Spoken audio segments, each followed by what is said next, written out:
Good evening. Welcome to this evening's Good Friday service. Tonight we reflect on the Passion of Jesus. Of course, passion means suffering.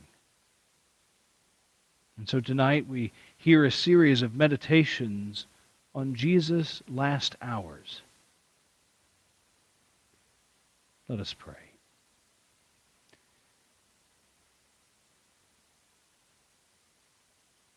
God, you sent your Son into the world. And we did not recognize him.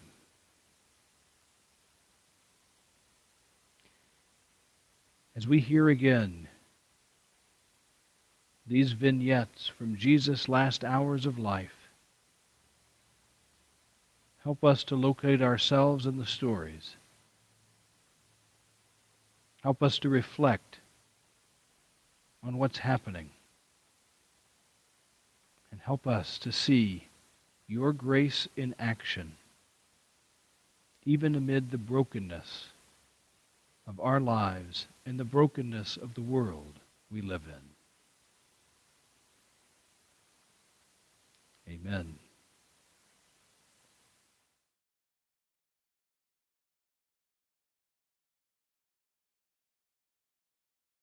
After Jesus had dinner with his disciples, he went with them to a place called Gethsemane, and he said to them, "Sit here while I go over there and pray." He took Peter and the 2 sons of Zebedee with him, and he became sorrowful and troubled. And he said to them, "My soul is overwhelmed with sorrow to the point of death. Stay here and keep watch with me." Going a little further, he fell with his face to the ground and prayed, "My Father, if it's possible, may this cup be taken from me, yet not as I will, but as you will." Then he returned to his disciples and found them sleeping. "Couldn't you men keep watch with me for 1 hour?" he asked Peter. "Watch and pray so that you'll not fall into temptation. The spirit is willing, but the flesh is weak."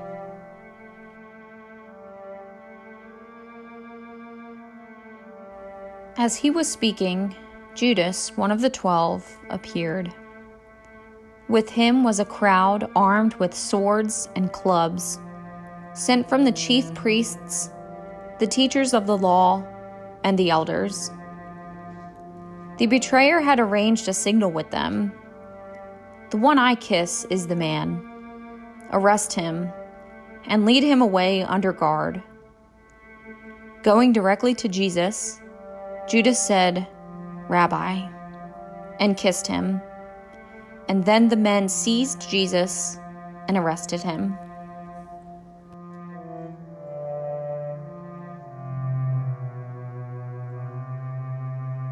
At daybreak, the council of the elders of the people, both the chief priests and the teachers of the law, met together, and Jesus was led before them. "If you are the Messiah," they said, "tell us." Jesus answered, "If I tell you, you won't believe me, and if I asked you, you wouldn't answer. But from now on, the Son of Man will be seated at the right hand of the mighty God." They all asked, "Are you then the Son of God?" And he replied, "You say I am." Then they said, "Why do we need any more testimony? We have heard it from his own lips."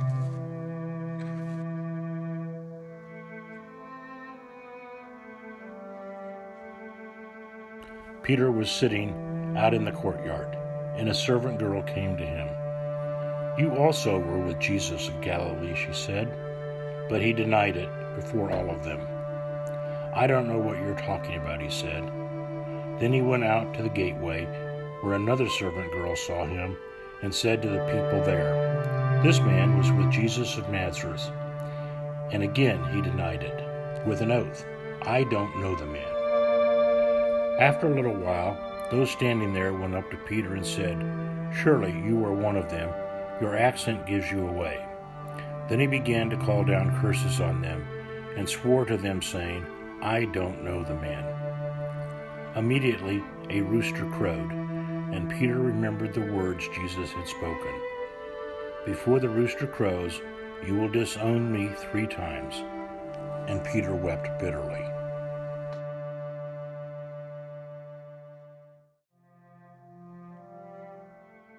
The chief priests accused him of many things. So again, Pilate asked Jesus, "Aren't you going to answer? Don't you see how many things they've accused you of?" But Jesus made no reply, and Pilate was amazed. Now it was the custom at the Passover festival to release a prisoner whom the people requested.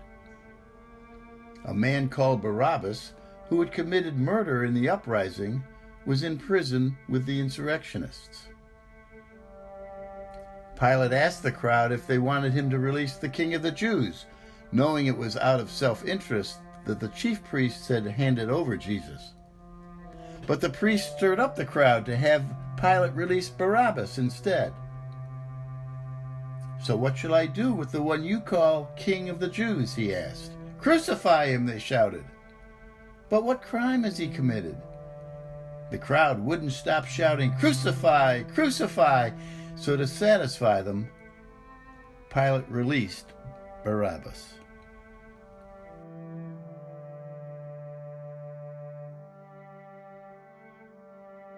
Pilate sent Jesus to be flogged.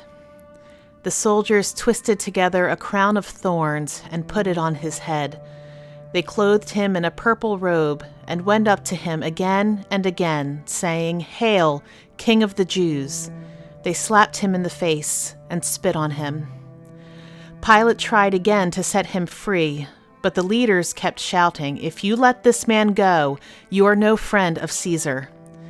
So Pilate brought Jesus out and sat him on the judge's seat.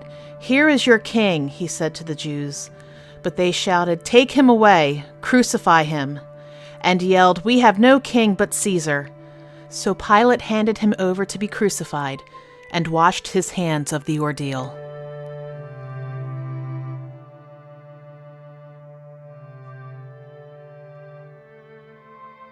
So the soldiers took charge of Jesus. Carrying his own cross, he went out to the place of the skull, which in Aramaic is called Golgotha.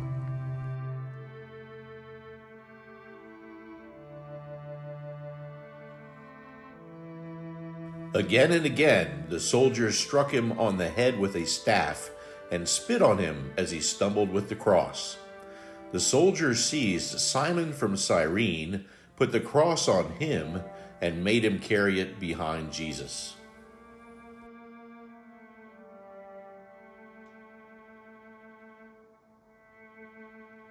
A large number of people followed Jesus, including women who mourned and wailed for him. Jesus turned and said, "Daughters of Jerusalem, do not weep for me. Weep for yourselves and for your children.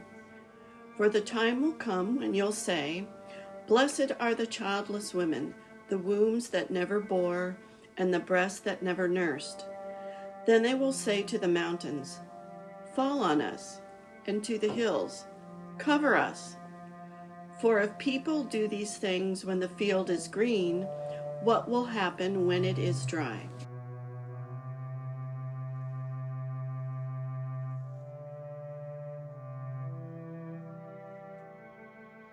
When they came to the place of the skull, they crucified him, along with criminals. And Jesus said, "Father, forgive them, for they do not know what they are doing." The soldiers divided his clothes by casting lots. And the people watching, even the rulers, sneered and said, "He saved others. Let him save himself if he's God's Messiah." The soldiers mocked him and offered wine vinegar. And a sign above read, "This is the King of the Jews." One of the criminals who hung beside Jesus hurled insults at him. But the other criminal rebuked him. "Don't you fear God, since you're under the same sentence?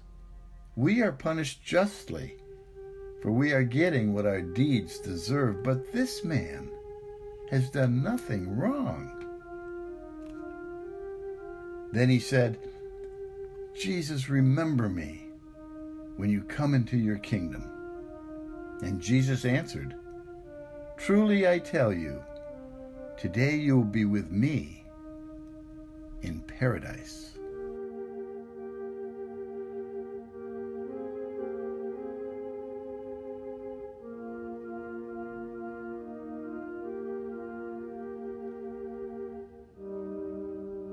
Near the cross of Jesus stood his mother's sister, Mary, the wife of Clopas, and Mary Magdalene. When Jesus saw his mother there, and the disciple whom he loved standing nearby, he said to her, "Woman, here is your son." And to the disciple, "Here is your mother." From that time on, this disciple took her in his home.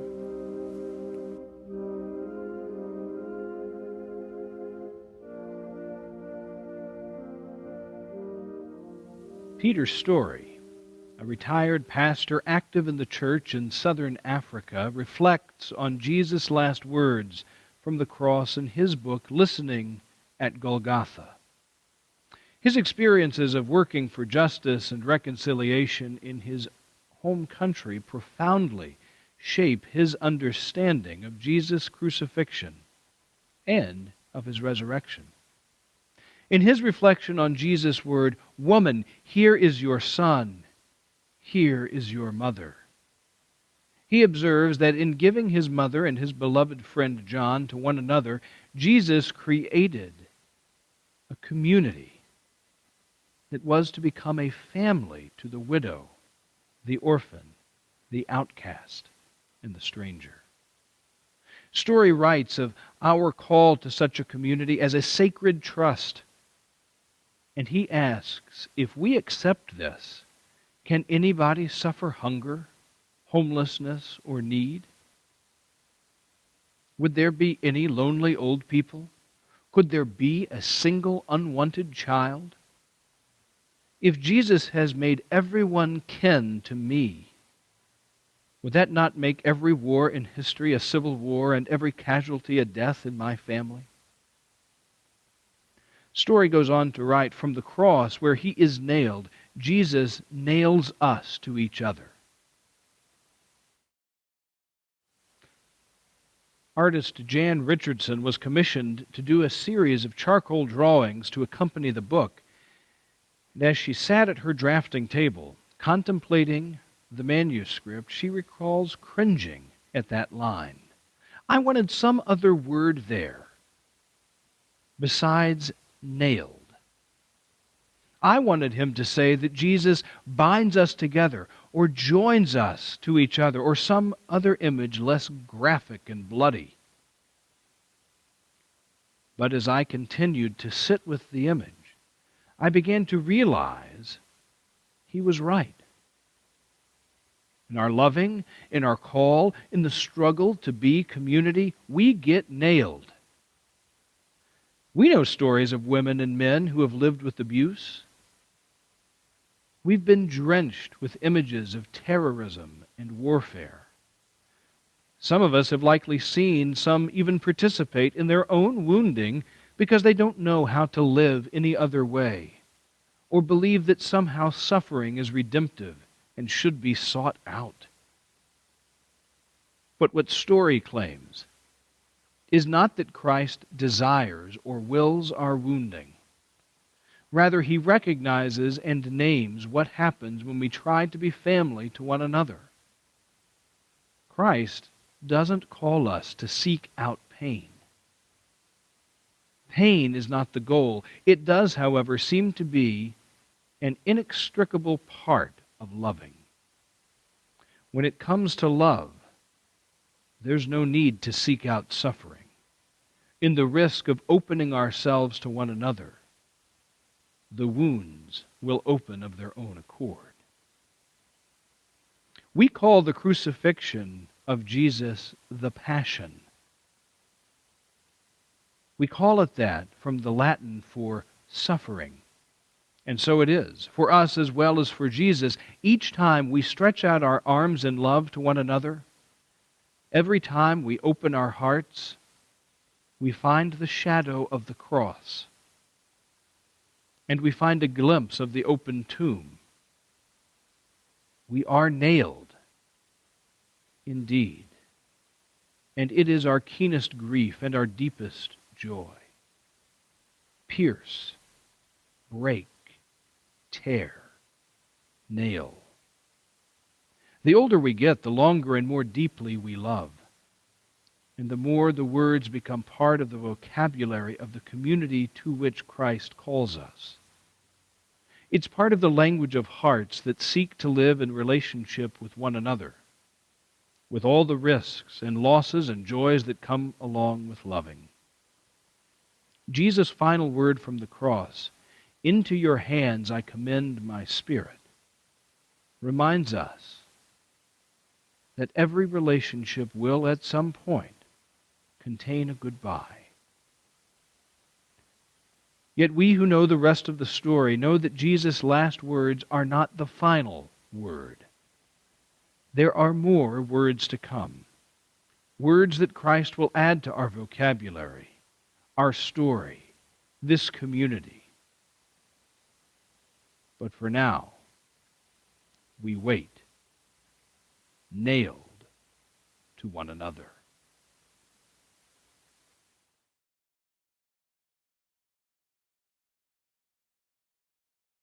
It is finished.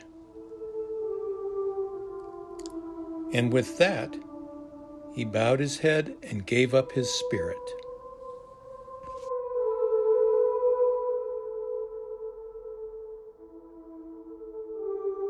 The next day was to be a special Sabbath. Because the Jewish leaders didn't want the bodies left on the crosses, they asked Pilate to have legs broken and the bodies taken down. The soldiers broke the legs of the men who had been crucified with Jesus, but when they came to him, he was already dead, and they didn't break his legs. Instead, a soldier pierced his side with a spear, bringing a sudden flow of blood and water. The man who saw it gave testimony, so that you also may believe.